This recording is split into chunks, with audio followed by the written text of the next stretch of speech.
اس طرح ابھی ایک اور معاملہ سامنے آیا کہ دیکھیں جی جو اس جرم کے مرتکب ہیں ان کی کیسٹریشن کر دی جائے اور ان کی جو ہے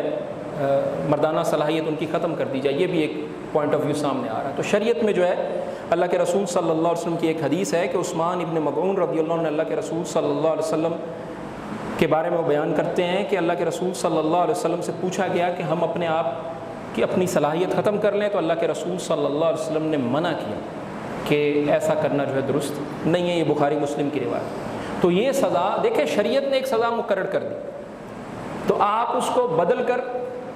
اپنی مرضی سے اور سزا متعین کرنا چاہ رہے ہیں، کیوں؟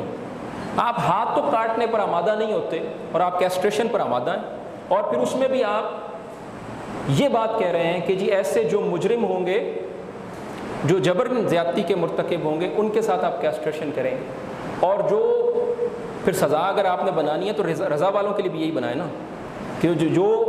مرضی سے کرتے ہیں ان کو بھی یہی سزا دیں جیسے شریعت نے ایک سزا رکھی ہے۔ تو بہرحال یہ خود ساختہ سزائیں جو ہیں یہ درست نہیں ہے۔ اس وقت دنیا کے 2 یا 3 ملکوں میں، مغربی ممالک میں بھی نہیں ہے، نہایت کم تعداد ہے ایسے ممالک کی جنہوں نے یہ سزا نافذ کی، اور ہم بطور مسلمان ہمارے لیے لازمی ہے کہ ہم شریعت کی حدود کی پابندی کریں، اور اس میں یہ بھی ذہن میں رکھیے کہ آپ صرف اس کو سزا نہیں دے رہے، اس کی بیوی کو بھی سزا دے رہے ہیں۔ پھر بہت سارے ایسے معاملات ہیں جو انٹر ریلیٹڈ ہیں، تو شریعت نے جو سزا رکھی ہے وہ بڑے ایک براڈر پرسپیکٹو میں رکھی ہے۔